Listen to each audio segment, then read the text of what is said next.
Donald Trump, of course, being Donald Trump, it has not gone a day without being a national embarrassment as well as an international embarrassment.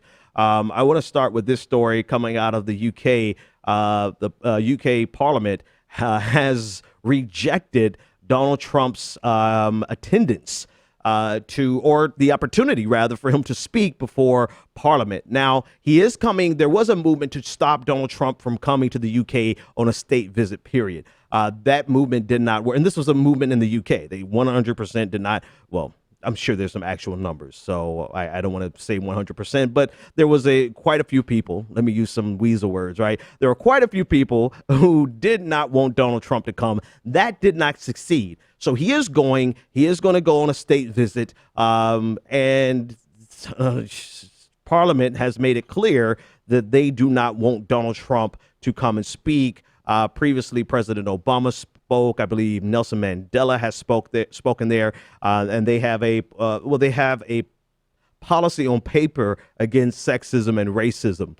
For the sake of this conversation, we're going to give them the benefit of the doubt and say that they actually are opposed to racism and sexism, at least on paper. We'll give them the benefit of the doubt, but I'm quite sure there's a long history of problems with sexism and racism in the UK. However, they've decided to use this as an opportunity to speak out against Donald Trump, in which case I agree. This is a great turn of events. So I want to play a clip of the speech that was actually given today by the speaker, and then we'll discuss it afterwards. Before the imposition of the migrant ban, I would myself have been strongly opposed to an address by President Trump in Westminster Hall. After the imposition of the migrant ban by President Trump, I am even more strongly opposed to an address by President Trump in Westminster Hall. As far as this place is concerned, I feel very strongly that our opposition to racism and to sexism and our support for equality before the law and an independent judiciary are hugely important considerations in the House of Commons. All right. So here, all the, I like politics over there. They're loud and raucous from time to time. But here, right? So, yes, Donald Trump is an international embarrassment. He's a national embarrassment, and it's a stain that we're going to have to wear on America. We're going to have to wear this stain at a minimum for 4 years.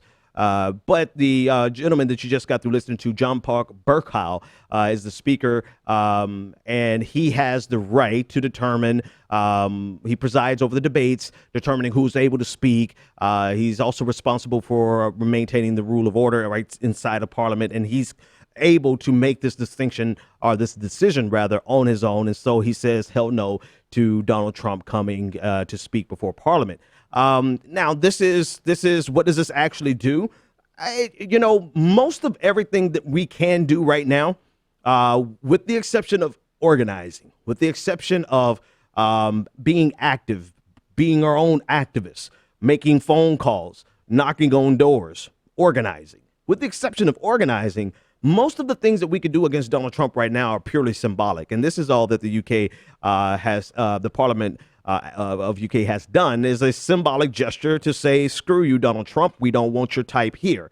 And quite honestly, those are the things I think Donald Trump actually cares about. This is not what Steve Bannon, Mike Pence, and the people who are actually trying to implement their draconian policies, their xenophobic, homophobic, racist, sexist policies. They don't really care about the symbolic thing, but Donald Trump does. And you can tell he does because he's so easily provoked into a Twitter war over something somebody said. So in terms of Donald Trump, if you just want to irritate him, or you want to make him feel insecure about himself and maybe undermine him in that way, it's a symbolic gesture. Here, great. But if you actually want to affect change, it has to be based on organizing right now. And to be sure, I'm not dismissing this, and I'm not saying that you shouldn't enjoy this, because I do. but it's not going to produce results. It's simply just a way to make yourself feel better at the end of the day that people across the world hate Donald Trump as much as the majority of Americans do.